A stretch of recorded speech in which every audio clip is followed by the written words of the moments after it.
pues ahora mismo, sobre todo, a lo que me dedico es al desarrollo del liderazgo y bueno, pues es un poco en lo que está centrada la ponencia, ¿no? En el desarrollo del liderazgo desde un punto de vista creativo. Tenía un vídeo.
¿Qué es lo que vamos a ver? ¿Qué es lo que vamos a ver hoy?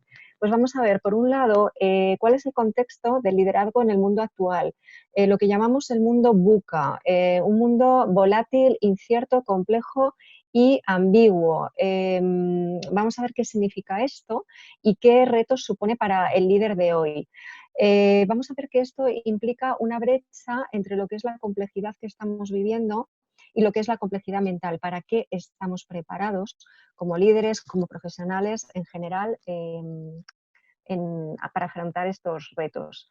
Entraremos más en profundidad en lo que es el cerebro del líder para conocer cómo se generan los patrones reactivos, que son aquellos que al final conforman nuestro carácter, y cómo tenemos que tender hacia patrones creativos que rompan estos esquemas y que nos permitan generar nuevas respuestas a este mundo, digamos, de tanto cambio que estamos viviendo ahora, ¿no?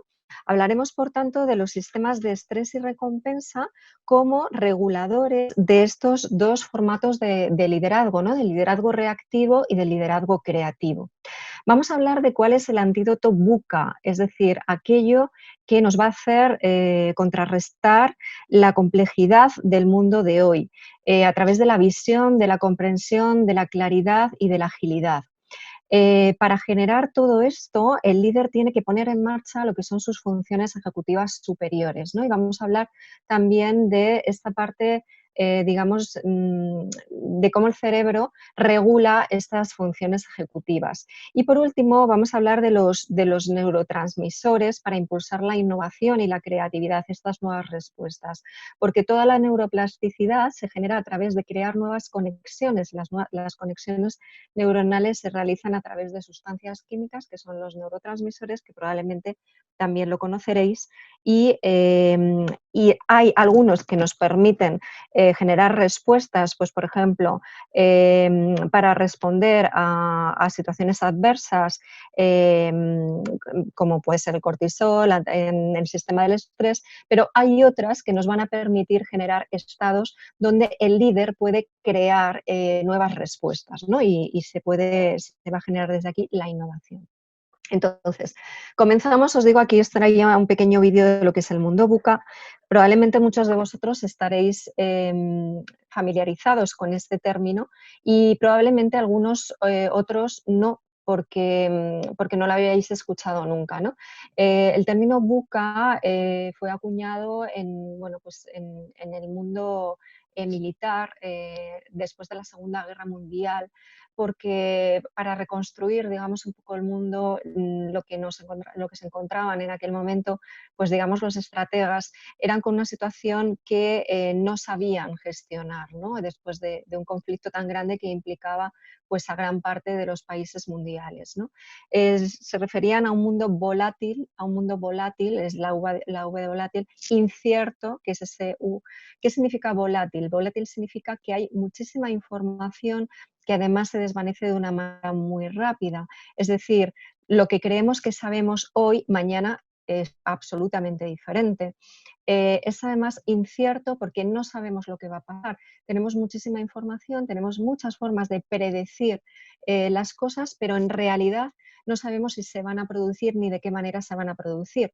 No voy a aludir, por ejemplo, a la situación que estamos viviendo ahora con el coronavirus, pero imaginaros que bueno, pues que en pequeñas escalas, en el mundo de las empresas, esto es igual. No sabemos realmente por dónde va a ir el mercado, por dónde van a ir los reguladores, de tal manera que, bueno, pues la banca, por ejemplo, que era un sector muy estable hasta hace unos años, pues ahora mismo está en otra situación, ¿no?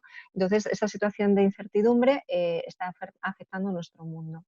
También otra de las características es la complejidad. La complejidad, ¿por qué? Porque existen muchísimos factores que se cruzan de manera no lineal. Es decir, el tema la relación causa-efecto, pues digamos que no es tan clara. Ahora mismo hay muchísimos componentes de cualquier tipo de circunstancia y el análisis, el pensamiento crítico, la capacidad analítica son absolutamente necesarias para entender cuál es el contexto en el que nos estamos moviendo, ¿no? Y por último, la última palabra de este acrónimo sería la ambigüedad.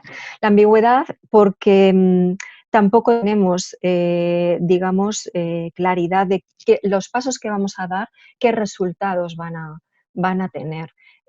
Con lo cual siempre vamos a tener que estar trabajando como un poco en arenas movedizas, ¿no? Entonces, en este contexto en el que se mueve el líder de hoy, fijaros que hay dos autores que se llaman Robert Keegan y Lisa Lai, que escribieron un libro que se llama Inmunidad al Cambio. No existe en castellano, en español, existe solamente en inglés.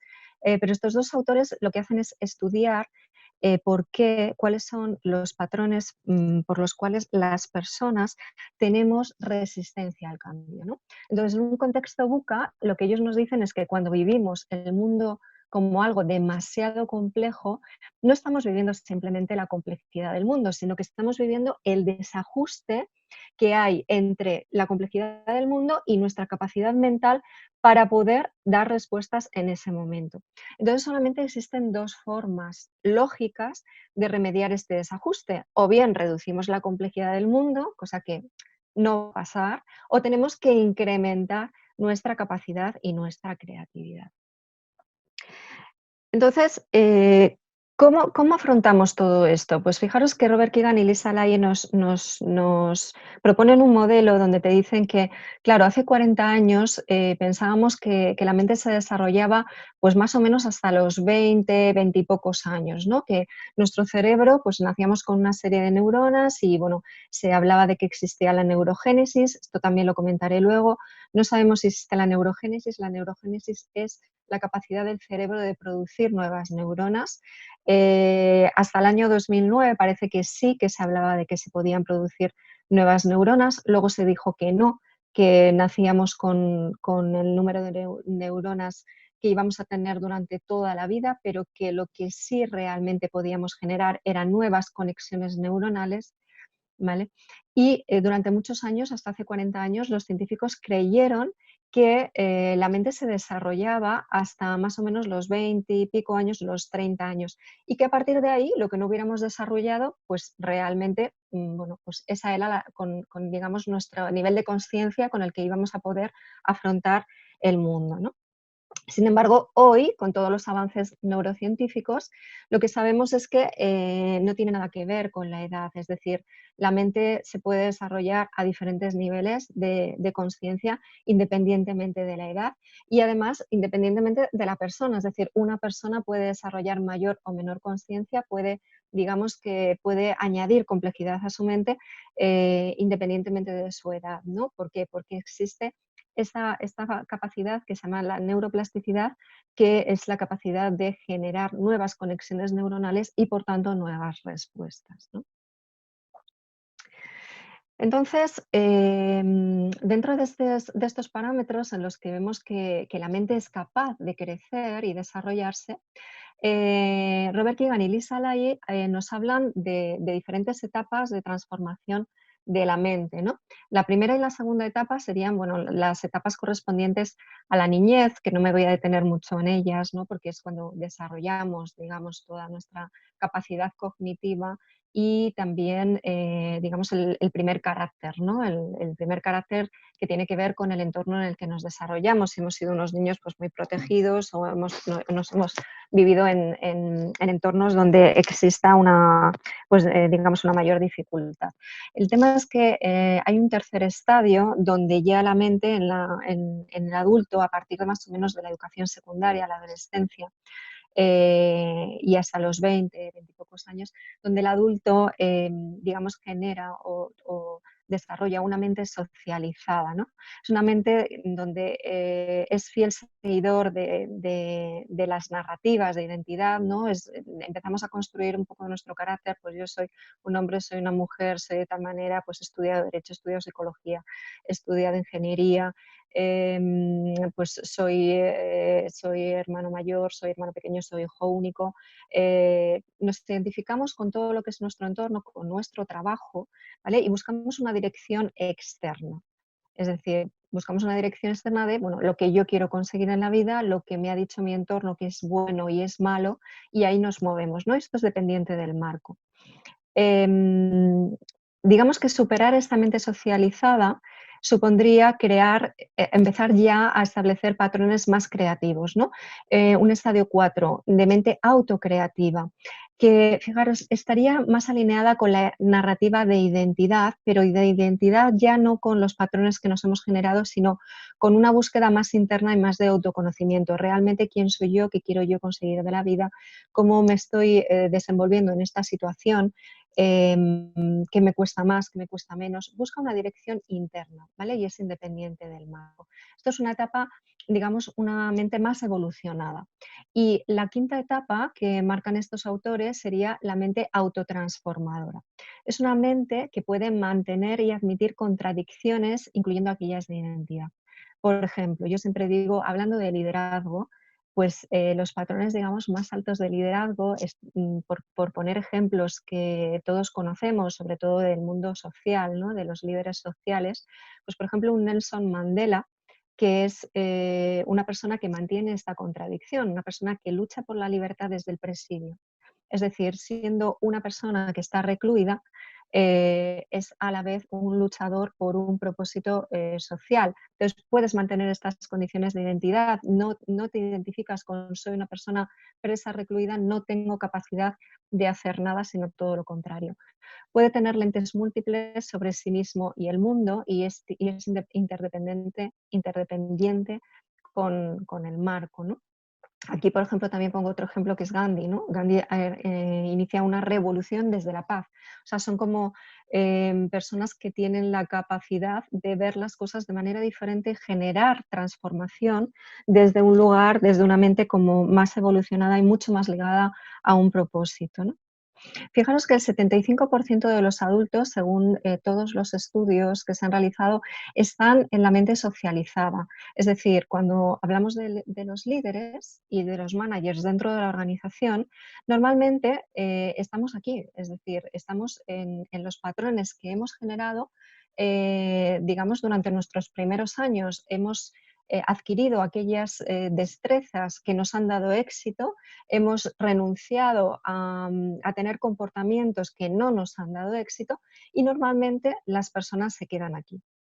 Sin embargo, fijaros que hay un desafío en el desarrollo del liderazgo. Y aquí, a ver si seguimos bien un poquito esa gráfica.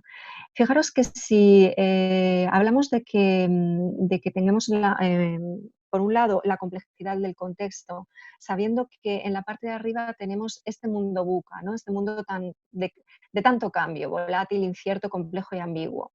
Y en la parte de abajo estaría lo contrario, ¿no? Estabilidad, certidumbre, simplicidad y claridad. Pues ¿dónde nos estaríamos moviendo? ¿No? Probablemente por la parte de arriba, ¿no? Si ponemos al otro lado cuál es la complejidad mental y ponemos estas etapas que hemos visto antes, la etapa de la niñez socializada, autocreativa y autotransformadora, podemos decir que la demanda del mercado, del mundo que vivimos, está aquí arriba, ¿vale?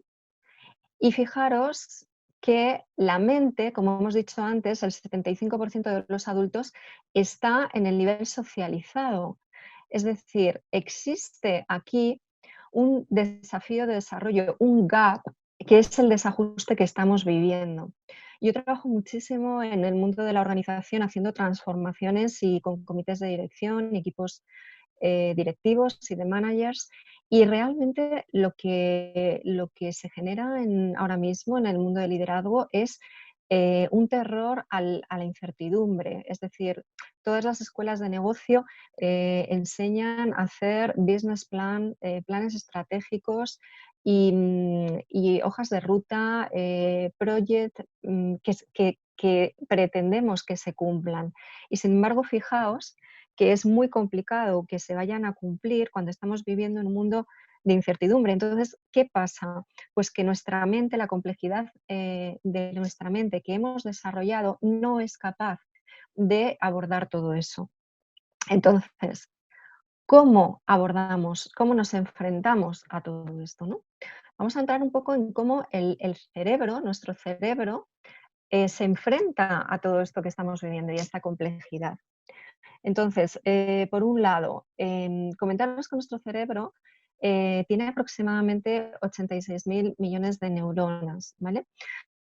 Aquí estamos, la neurociencia es tan joven que cada año tenemos nuevos descubrimientos, ¿no? Hasta hace 2 años, yo cuando empecé a estudiar neurociencias, se hablaba de que el cerebro tenía 100.000 millones de neuronas y bueno, pues el año pasado hubo un estudio del Instituto Severo Ochoa donde prácticamente nos dicen que tenemos 14.000 menos, ¿no? Bueno, cada vez somos más precisos en medir el cerebro y cada vez pues existen nuevos estudios, algunos contradicen a los otros, ¿no? Bueno, según los últimos datos que podemos tener ahora mismo, tenemos aproximadamente 86.000 millones de neuronas y, como os decía antes, existen diferentes teorías a favor y en contra de la neurogénesis, que la neurogénesis es el nacimiento de nuevas neuronas. Parece que hay autores que dicen que sí, que se pueden generar nuevas neuronas. La mayoría ahora mismo, en la actualidad, dicen que no se generan nuevas neuronas, pero lo que sí está comprobado es que se pueden generar nuevas conexiones neuronales entre las neuronas que ya tenemos, ¿vale? Y también lo que se nos dice es que se piensa que las neuronas que no se utilizan acaban muriendo, es decir, enfermedades neurodegenerativas como el Alzheimer, etcétera, y directamente la vejez o la no puesta en funcionamiento de determinadas zonas cerebrales puede hacer que todo, digamos, el tejido neuronal se deteriore. Entonces, dentro de estas neuronas, os pongo aquí digamos, un gráfico. Estas neuronas son unas células que tienen un poco esta estructura, o sea, tienen un núcleo, tienen unas dendritas, unas comunicaciones, y luego tienen un axón, que es este cinturón, que acaba en unas terminaciones o ramificaciones terminales con unos botones que se llaman sinápticos, ¿vale? Los botones sería lo que corresponde, está empleado en la parte de abajo. Esos botones lo que harían sería es entrar en contacto con los botones sinápticos de otras neuronas, ¿vale? De otras células cerebrales. Y veis que ahí en medio hay como un intercambio, ¿no? Ese dibujito de esos dibujitos morados, que hay como un intercambio. Esto es la sinapsis. Esto es como las neuronas transmiten información las unas a las otras, ¿no? Entonces, las conexiones neuronales se producen a través de un proceso denominado sinapsis o intercambio de información entre dos neuronas. Entonces, fijaros que cada neurona, lo que nos dicen los estudios es que cada neurona puede generar entre 5.000 y 50.000 conexiones con sus neuronas vecinas, ¿vale? Es decir, aquí es donde tenemos realmente la gran posibilidad.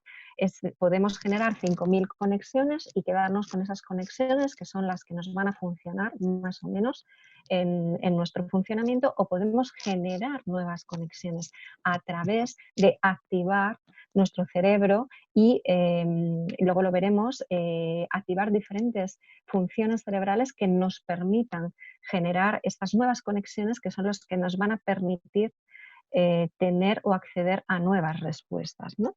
Y fijaros que en cada sinapsis, en cada cruce de estos microscópicos, puede producirse hasta 1.000 conexiones a escala molecular, ¿vale? Es decir, aquí entre estas dos botones sinápticos puede haber hasta 1.000 conexiones. Entonces, fijaros qué complejidad tiene nuestro cerebro y qué importancia tiene todo esto, toda esta actividad para poder enfrentarnos al contexto que hemos estado describiendo.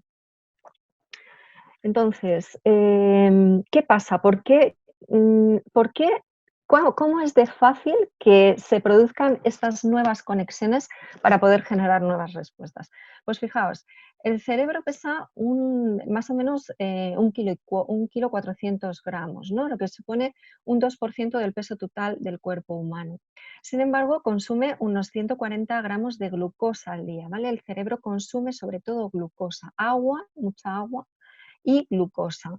Y 140 gramos de glucosa es el 20% del consumo total humano. Es decir, siendo un 2% del peso, consume un 20% de glucosa, lo cual tiene un consumo brutal de glucosa. Entonces, la primera premisa que el cerebro pone en marcha para funcionar es el ahorro.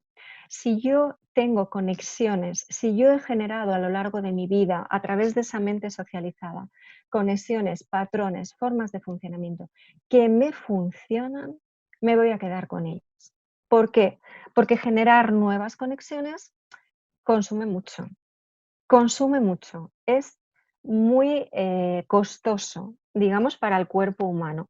Entonces, con esa premisa de ahorro, me voy a quedar, si puedo, con lo que ya sé. La segunda y la tercera premisa del cerebro son la supervivencia y el placer. ¿Por qué? Porque para saber si me tengo que quedar con lo que ya sé, para ahorrar y no generar nuevas conexiones neuronales, voy a priorizar sobre todo aquello que me ha permitido sobrevivir y aquello que me proporciona placer, ¿vale? Aquí actúa nuestro cerebro más primitivo, que nos hace más animal, ¿no? Que nos hace movernos un poco por esos instintos, ¿no? Entonces, con estas dos premisas se activan dos de los sistemas cerebrales más importantes del ser humano, ¿no? Uno es el sistema del estrés, donde ante un estímulo negativo, nosotros a través del hipotálamo y del hipocampo, que es donde se almacenan los recuerdos y las memorias, cuando estimamos que ese estímulo es negativo, porque lo ponemos en contraste con lo que ya sabemos y con nuestras memorias y lo estimamos como tal, como negativo, lo que vamos a hacer es directamente poner en marcha el hipotálamo, la glándula pituitaria, para que manden las órdenes necesarias a las glándulas suprarrenales para que generen cortisol, ¿vale? Cortisol, que es la hormona que nos va a permitir tener una respuesta, activar nuestro riego sanguíneo, nuestros músculos, acelerar nuestro corazón, hacer que nuestros pulmones consuman o se abran y tengan capacidad para consumir más oxígeno. Es decir, todo el sistema de estrés se va a poner en marcha para tener una respuesta. La respuesta va a ser, pues siempre una respuesta generada por el estrés va a ser de huida, bloqueo o lucha. Estas tres son las principales. Entonces, ¿qué pasa? Que si nosotros realmente actuamos desde un lugar reactivo, si nos enfrentamos a este mundo cambiante a la defensiva, teniendo miedo desde nuestro sistema de estrés, lo que vamos a generar van a ser actuaciones de huida, bloqueo o lucha. Y esto va a ser lo que va a condicionar nuestro comportamiento dentro de nuestra organización, con nuestros equipos, con nuestros pares o con nuestros managers o con nuestros clientes. Por otro lado, como os decía, también tenemos o nos movemos por una premisa que es el placer. Y aquí actúa otro de los sistemas más importantes dentro del sistema nervioso, del sistema cerebral humano, que es el circuito de recompensa. Y el circuito de recompensa funciona de la siguiente manera, ¿no? También hay una, digamos, una calificación del estímulo en nuestra parte cerebral interior, ¿no? El área tegmental ventral, en este caso, es el que recibe el estímulo y entiende si ese estímulo pues es, como decíamos antes, pues es de amenaza o no. Y aquí fijaos que si el núcleo accumbens, que es el cerebro límbico, el cerebro ligado con la emoción, lo interpreta como que eso le genera una emoción positiva, ¿vale? Como que ese estímulo le genera una emoción positiva, realmente la corteza prefrontal, nuestra parte, digamos, más racional o más, sí, más ligada con las funciones superiores del cerebro, va a procesar ese estímulo como algo deseable y va a mandar una orden para que se genere pues, uno de los neurotransmisores de los que hablaremos más tarde, que es la dopamina, ¿no? Para que realmente entendamos que ahí hay algo que es deseable para nosotros y que queremos que se produzca una y otra vez. Entonces, estos dos sistemas, fijaos que dan lugar a dos estilos de liderazgo, ¿vale? Un estilo de liderazgo reactivo, que actúo desde lo que quiero evitar, que estaría más ligado a este sistema de estrés, a este sistema de bloqueo, lucha o huida, ¿vale? O un estilo de liderazgo creativo, que actúa desde lo que quiere crear o de lo que quiere tener o lo que quiere, digamos, realizar, ¿no? Cuando hablamos de la autorrealización, etcétera, de lo que tú quieres realmente vivir. Y entonces aquí hablamos también de jugar para no perder o de jugar para ganar. Entonces, estos dos estilos de liderazgo tienen dos funcionamientos lógicos.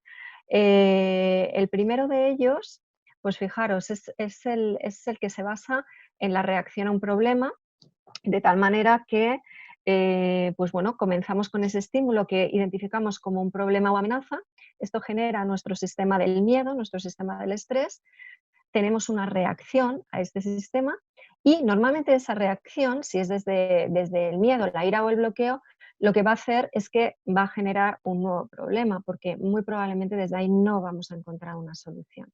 Entonces, esto dentro del ser humano genera tanto ansiedad como contención, genera una sensación de depender de lo de fuera me tiene, lo de fuera me dirige, no puedo hacer nada, soy fruto de las circunstancias.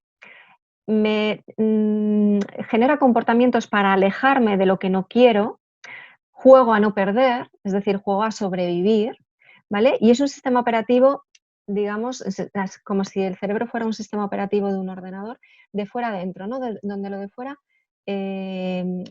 dice lo que tiene que pasar dentro, ¿no? Fijaros que esto es muy distinto a una generación de pensamientos o de lógica mental o digamos, unas conexiones basadas en lo que quiero crear, en un resultado y una creación, donde lo que me mueve no sea un estímulo externo, sino un propósito, una visión. Esto a la vez me puede generar una pasión, porque si estoy haciendo algo que me gusta, si estoy luchando por algo que quiero lograr, que quiero conseguir, el sistema de recompensa lo va a interpretar como algo deseable, lo va a ligar a esas emociones, digamos, positivas para nosotros y va a actuar, va a generar o va a liberar la liberación de dopamina y me va a hacer ponerme en acción, ¿vale? Y si yo entro en acción y realmente estoy persiguiendo mi sueño, mi propósito, mi visión, el propósito del equipo, del proyecto, etcétera, eso se va a ir retroalimentando. De tal manera que la energía ya no es de contención, es de liberación. Las sensaciones no es que lo de fuera me tiene, sino que yo dirijo mi vida, yo tengo el control. Avanzo hacia lo que más importa, juego a ganar y normalmente juego a ganar juntos porque yo no tengo nada que perder, con lo cual puedo participar de compartir digamos, esta lógica de acción con los demás y el sistema operativo es un sistema operativo de dentro a fuera, desde crear yo las condiciones que necesito para poder conseguir el resultado. Entonces, fijaros que este modelo de efectividad coincide con un modelo que trabajamos de desarrollo de liderazgo que se llama The Leadership Circle, que es un modelo que se basa en esta digamos, dualidad de tendencias reactivas y tendencias creativas, ¿no? De tal manera que las tendencias reactivas miden competencias, que son competencias también de liderazgo, que han hecho a los líderes llegar, a muchos de los líderes, llegar a las posiciones que ahora tienen, pero que no van a ser las competencias que les permitan ser más efectivos o poder crear nuevas circunstancias en este mundo VUCA, nuevas respuestas en este mundo VUCA. Fijaros que estas tendencias reactivas suelen ser el cumplimiento, es decir, soy un líder que cumplo lo que se espera de mí, cumplo los objetivos, ¿vale? La protección, es decir, soy un líder que pongo mi sentido de valía a través de permanecer distante. Bueno, el modelo dice cínico, superior racional, pero es un poco como si no sobresalgo, si no se me ve, pues estoy bien.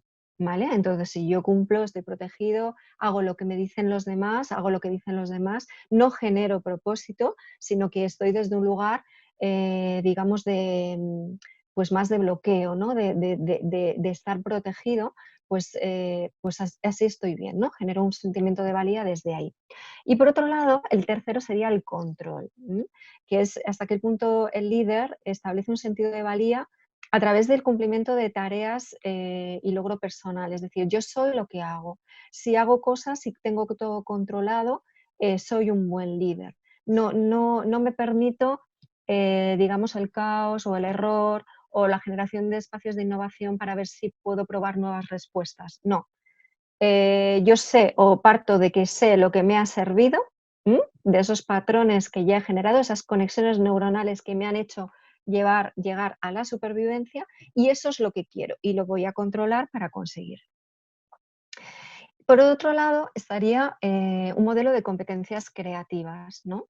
Donde fijaros que las competencias creativas, aquí tenemos 5, y son otro tipo de competencias que ya no tienen nada que ver con esto que hemos hablado, ¿no? Sería, por un lado, la capacidad de generar relaciones, impulsando también lo mejor de las personas, la capacidad de autoconsciencia, que es una orientación hacia el desarrollo profesional y personal continuo un equilibrio entre la reflexión y la acción, entre entender qué es lo que ha pasado y generar un nuevo propósito para saber cuál es el siguiente paso. La autenticidad, que es la capacidad de relacionarse con los demás de una manera auténtica, valiente y con integridad.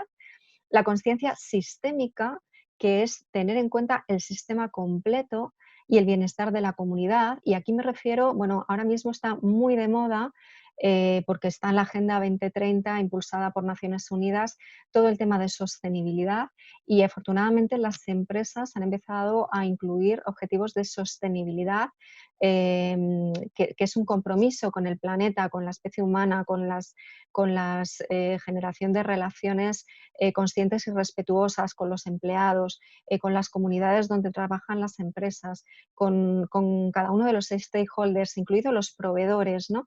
No me sirve de nada tener un comportamiento impecable en mi empresa si luego estoy apretando a los proveedores o estoy abusando o pago a 180 días a los proveedores y estoy, digamos, jugando con una tesorería haciendo que otros incurran en riesgo, ¿no? Pues esta mirada sistémica de si a mí me va bien, si yo trabajo con un propósito que a todo el mundo le vaya bien, forma parte también de este modelo de liderazgo y de estas competencias creativas. Y por otro lado estaría el logro, pero no desde el control, sino un logro visionario y de alto rendimiento, un logro sostenible, un logro a medio, largo plazo que incluya también a los demás, no el logro de, bueno, tengo que controlar mi tarea. Entonces, fijaros, este modelo nos da unos esquemas muy parecidos a estos, ¿no? Fijaros que a la izquierda tenéis un mapa de un líder que tiene bastante sombreada la parte superior de creatividad y en la parte inferior, que también la tiene sombreada, digamos que es un poquito más cortita. ¿Por qué? Porque todos tenemos comportamientos de todo tipo, o sea, todos tenemos hasta el líder más líder, no sé, pensar en la persona que más admiréis del mundo, probablemente también tiene un sentimiento de cumplimiento, de pertenencia a una comunidad o de control. Bueno, todos tenemos de todo, pero claro, lo importante es desarrollar la parte de arriba, ¿no? De las relaciones, de la autenticidad, de la creatividad. Entonces, fijaros que la parte de izquierda corresponde a un líder que tiene todas sus competencias creativas muy desarrolladas y la parte de la derecha corresponde a un líder que, por el contrario, tiene la parte de arriba poco desarrollada y tiene las competencias reactivas muy desarrolladas. Entonces, ¿para qué nos sirve esto? Pues esto nos sirve primero para desvelar conciencia, es decir, para que la persona entienda de dónde parte cuando quiere hacer un plan de desarrollo de liderazgo. Porque esto además es una medición que se hace por él mismo y también por todo su entorno, es un 360, ¿no? Una evaluación 360 grados. Entonces, ¿de dónde parto yo para saber a lo mejor si tengo una pauta pues muy controladora o muy tendente a la protección, no me expongo lo suficiente, tengo que ser más proactivo, tengo que trabajar más en mi propósito, tengo que trabajar más en generar relaciones, tengo que trabajar más en entender cuál es el impacto de las acciones en mi sistema? O sea, nos sirve para esto. Y este modelo, además, tiene una relación estadística con parámetros de negocio de efectividad de liderazgo. Fijaros en este gráfico donde la parte de abajo tenemos todos coeficientes negativos, ¿no? ¿Por qué? Porque estas competencias, fijaros que no correlacionan, no tienen una relación positiva con la efectividad del liderazgo. Sin embargo, todas las de arriba sí tienen una relación positiva, significativa con la efectividad del liderazgo, ¿no? Cuando hablamos de la efectividad del liderazgo, hablamos de índices de desempeño de negocio por los cuales se miden las organizaciones, aumento de ventas e ingresos, cuotas de mercado, beneficios, calidad de productos y servicios, desarrollo de nuevos productos y desempeño en general. Y fijaros que si ponemos estas variables en este gráfico, en el eje vertical y la efectividad del liderazgo en el eje horizontal, fijaros que la relación es completamente positiva, bueno, pues de un 0,61, ¿no? De una R de 0,61 en esta relación. Entonces, por eso es tan potente el modelo, porque no solamente se basa en lo que son patrones neuronales que desarrollamos todos como personas, como profesionales, y dentro de lo que es el desarrollo de nuestro liderazgo, sino que además está comprobado que atravesar esos patrones reactivos, no trabajar desde la parte de reactividad, desde el miedo, genera muchísimo más efectividad.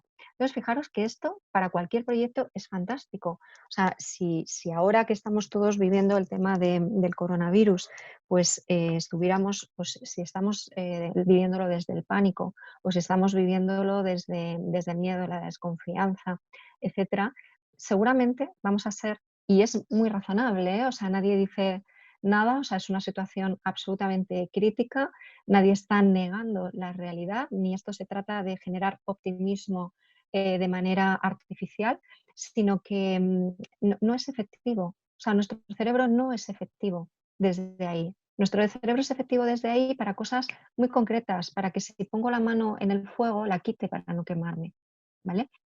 Pero si generamos estrategias desde el miedo o desde la contención, no vamos a obtener una efectividad. Es decir, es mejor generar un propósito. ¿Cuál es el propósito? ¿Cuál es el objetivo? ¿De qué manera podemos salir de aquí? ¿De qué manera podemos salir todos juntos? ¿Y de qué manera podemos fortalecer pues todas estas digamos, competencias, ¿no? Tanto las relaciones como el logro, como el mirar por todos, etcétera, etcétera. Bueno, un poquito hasta aquí todo el tema del modelo de liderazgo basado, el modelo de liderazgo creativo basado en estos neurocomportamientos, ¿no? Y fijaros que hemos empezado con, digamos, explorando el contexto, ¿no? Ahí hablando de estas características que tiene ahora la sociedad que estamos viviendo, ¿no? Volátil, incierto, compleja y ambigua. Acordaos que incertidumbre es uncertainable en inglés, por eso es VUCA. Pero fijaros, ya se habla por las principales escuelas de negocios, sobre todo en Estados Unidos, los principales estudios del antídoto VUCA, ¿no? ¿Cuál sería el antídoto VUCA? Pues fijaros, ante la volatilidad, visión. Es decir, ante el exceso de información e información caduca que hoy sirve, mañana no, visión. ¿Cuál es la visión que queremos generar para, digamos, ligar o dirigir nuestro comportamiento, ¿no? Nuestras actuaciones, nuestro negocio, nuestro equipo? Ante la incertidumbre, comprensión. También utilizamos esta U de understanding en inglés, ¿no? Uncertainty sería en inglés incertidumbre y understanding, comprensión en inglés. Es decir, si el mundo es incierto, si no sabemos lo que lo que va a pasar, pongamos en marcha todas nuestras capacidades para entenderlo, para entender qué está pasando. Y esto implica abrirnos a al desarrollo de un montón de capacidades como es el pensamiento crítico, como es la atención, como es el análisis, la investigación, ¿vale? Porque no podemos dar nada por sabido. Las estrategias que hemos vivido hasta ahora ya no sirven. No sirven, hay que generar nuevas respuestas. Y esto nos requiere estar muy presentes y estar con todos los sistemas, tanto de atención como de análisis de información, pues digamos, activados, ¿no? Ante la complejidad, claridad. Es decir, como todo es muy complejo, tenemos que tener la claridad suficiente para no perdernos donde no toca. Es decir, generar escenarios que nos permitan jugar con la mayor información, pero depurada, ¿no? Y fijaros que ahora mismo toda la inteligencia artificial nos está ayudando mucho en esto, ¿no? Se están generando algoritmos de todo tipo. Hay no sé cuántas máquinas ahora mismo generando algoritmos para establecer la mejor vacuna, ¿no?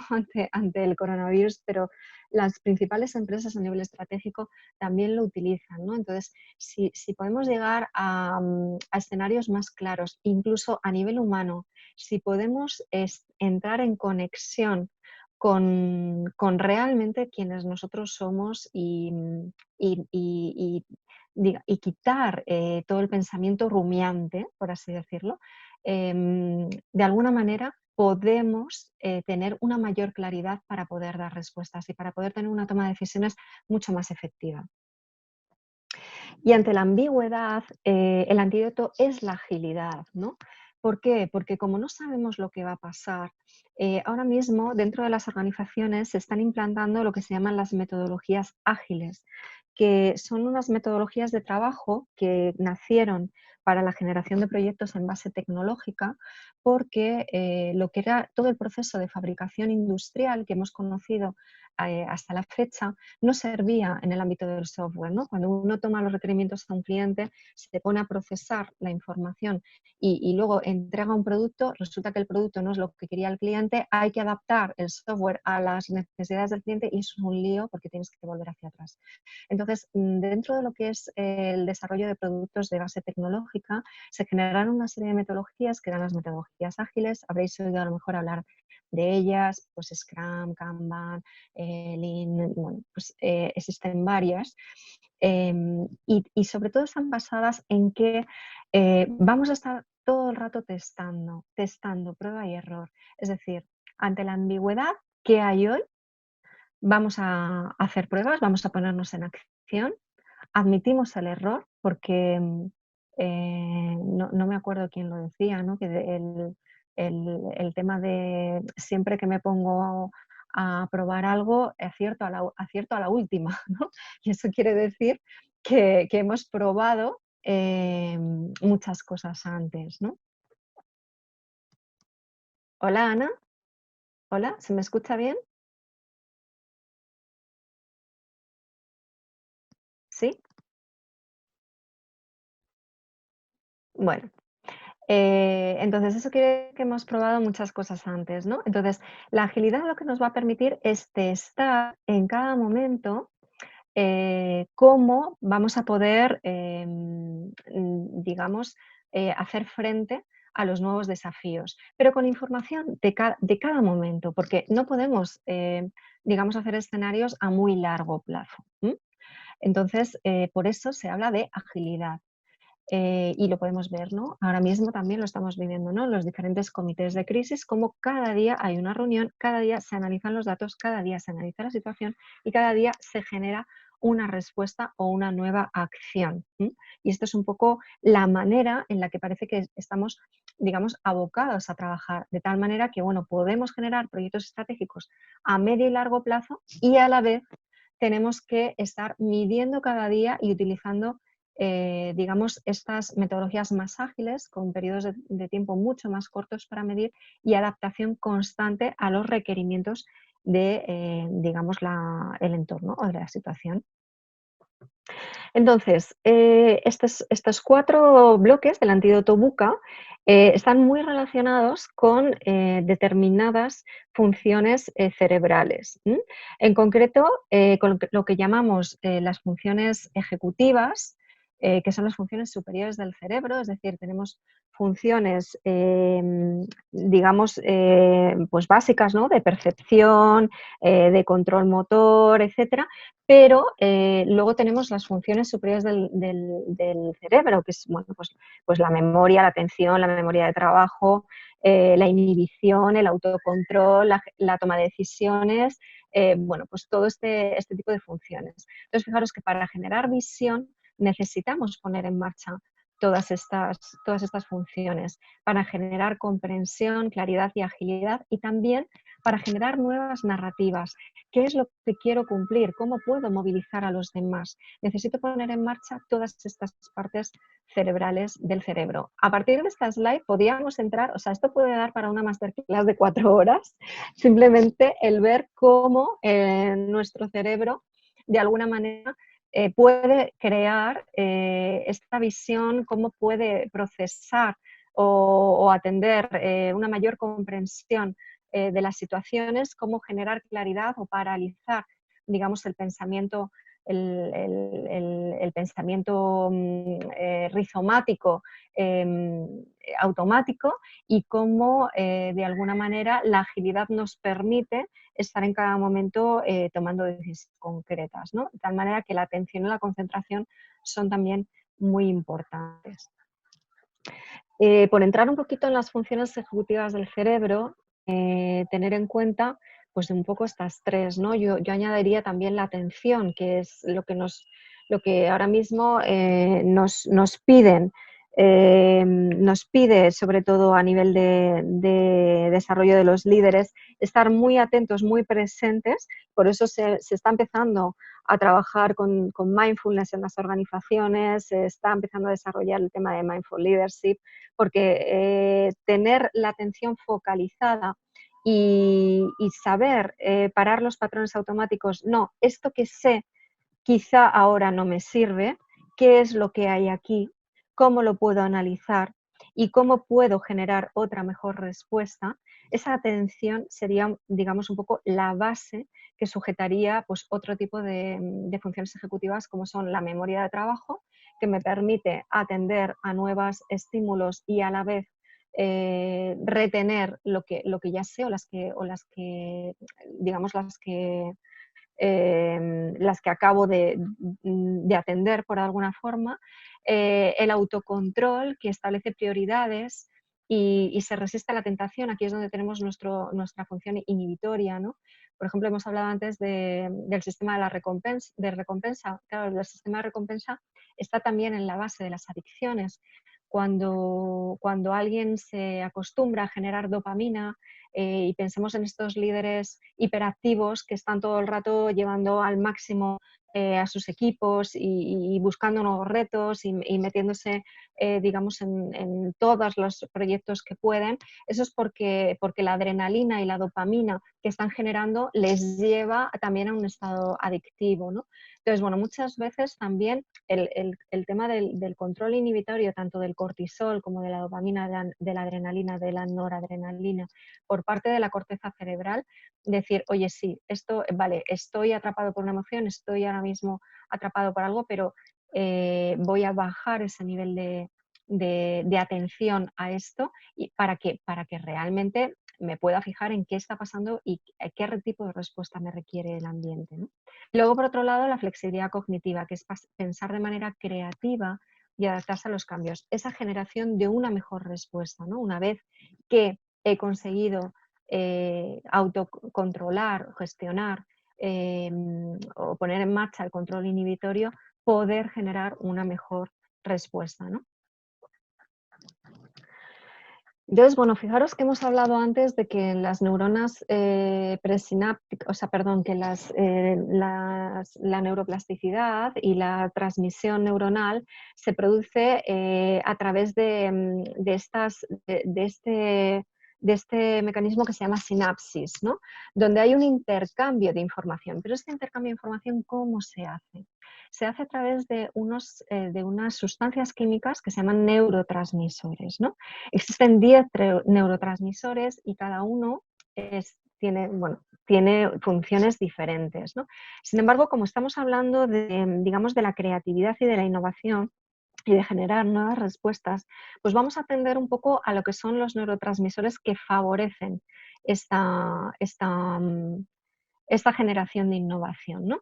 Que serían, pues digamos, estas 4, ¿no? Que les llaman también las hormonas de la felicidad o de la creatividad, o bueno, pues un poco ahora dentro de las organizaciones que se ha puesto muy de moda el happiness management y la creación de gerentes de felicidad, pues son un poco los que están en la base de generar procesos, metodologías y comportamientos dentro de las organizaciones y dentro del liderazgo para provocar estas respuestas positivas y creativas dentro de las organizaciones, para que las personas y los empleados estén más en el bienestar que en el estrés y de alguna manera las empresas puedan evolucionar de una mejor manera y que incrementar su productividad, ¿no? Entonces, bueno, pues todas estas están relacionadas con diferentes funciones que ponemos en marcha en el liderazgo. Por ejemplo, la dopamina, que hemos visto que se genera antes en el sistema de recompensa, está relacionada con los objetivos, las metas y las motivaciones, ¿no? Pues evidentemente para conseguir un objetivo, una meta, necesito una motivación y el cerebro lo que genera para que esté motivado es esto, ¿no? Es dopamina y es adrenalina, ¿no? Por eso también es interesante que cuando conseguimos algo celebremos los logros, que el placer y la recompensa estén presentes en el trabajo, ¿no? De alguna manera se generen espacios donde las personas, si hay algo que se ha hecho bien, tengan esa recompensa, ¿no? Por otro lado, la serotonina. La serotonina está relacionada con la positividad y la alegría serena, ¿no? La adrenalina es como más disparatada, ¿no? Yo cuando digo, oye, cuando queréis hacer, a las empresas, cuando queréis hacer team building, pues resulta que os lleváis al equipo a hacer rafting a un río y vienen todos súper emocionados, ¿no? Con un nivel, con un subidón, ¿no? ¿Por qué? Pues porque estáis generando adrenalina y estáis generando dopamina. La serotonina tiene que ver con una alegría más serena, tiene que ver con un nivel de calma, de bienestar, con la amabilidad, con las relaciones amables, con un clima de positividad, con el sentimiento de agradecer. Y aquí pues igual se trabaja dentro de las organizaciones y de los equipos este tipo de comunicación, ¿no? La comunicación del pedir y agradecer, la comunicación, el generar situaciones o clima positivo, de calma, de bienestar, y esto también se mide, ¿no? Lo miden las organizaciones a través de las encuestas de satisfacción de empleados, de los estudios de clima, etcétera. Por otro lado, la oxitocina, que es, digamos, la llamada hormona del amor, ¿no? Y parece que en las organizaciones parece que esto de hablar de amor es como un poco happy flower, pero no es verdad. O sea, pasamos muchas horas en el trabajo y se generan muchos vínculos. Y fijaros que el contacto físico, la cercanía, los abrazos, la generación de relaciones de hermandad, de sentirse todos partes, la generación de pertenencia, sentirse todos parte de una misma familia, la generosidad, todo esto contribuye a que la oxitocina esté presente y entonces nos guste ir a trabajar, queramos ir a trabajar, queramos estar en un equipo. Y fijaros en el tema de la generosidad, cómo también en las organizaciones se han puesto en marcha muchísimas acciones en las cuales los empleados pueden ejercer funciones de voluntariado porque el sentirte útil y contribuir a otros, esa mirada sistémica y de estar para los demás, es algo que tiene que ver también con nuestro cerebro y con nuestra naturaleza y genera también oxitocina, ¿no? Entonces no es lo mismo crear desde estos neurotransmisores que no. Por último, las endorfinas, ¿no? Las endorfinas es un neurotransmisor que tiene que ver con, digamos, es como un anestesiante interno, con estar bien, con sentirte bien, pero físicamente, ¿no? Tiene que ver con el movimiento físico, con el entrenamiento, con el juego. Fijaros ahora mismo la cantidad de iniciativas que está habiendo en las organizaciones también para el aprendizaje a través de la gamificación, las olimpiadas de las empresas donde todos los equipos salen a hacer deporte juntos, ¿no? Los deportes de equipo, pues como todo esto contribuye a que es la generación también de endorfinas nos permita estar en un estado donde toda esa innovación y esas conexiones nuevas que estamos haciendo se hagan desde unos neurotransmisores que nos permiten tener una actitud, digamos, más creativa, ¿no? más positiva.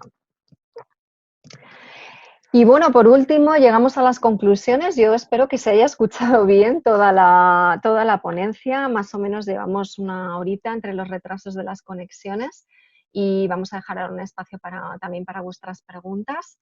Un poco como conclusiones. Para liderar el mundo VUCA es necesario crear nuevas estrategias de liderazgo, ¿no?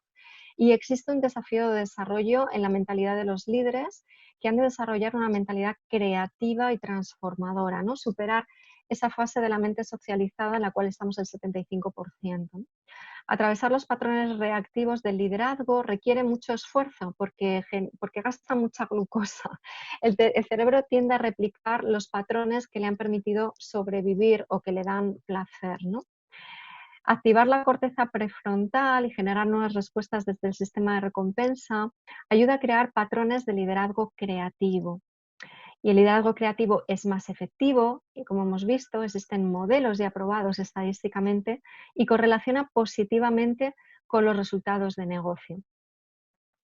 Por último, para generar un antídoto VUCA es necesario activar las funciones ejecutivas del cerebro, esa visión, comprensión, claridad y agilidad, y generar nuevas conexiones neuronales estimulando neurotransmisores como la dopamina, la oxitocina, la serotonina y las endorfinas favorece la innovación.